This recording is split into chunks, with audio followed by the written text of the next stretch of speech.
会让你的咳嗽状况变得更严重，所以喝这个没有比较好。世新，听说黑松沙士加盐可以杀菌。这个一般来讲，大家感冒的时候就要喝那个盐水热泡，这时候扁桃腺比较不会发炎。重点是沙士里面有个东西叫做萨普利了，萨普利啊，萨普利了，它里面就是墨西哥的香料，它跟降低感冒的话比较有效果。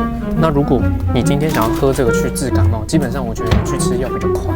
那我喝什么都加盐就好了。没有用，没有用，是因为那个成分有用。可是呢，重点是别人说什么喝这种可以治咳嗽，你看一下焦糖糖浆香料部分，反而会让你的咳嗽状况变得更严重，所以喝这个没有比较好。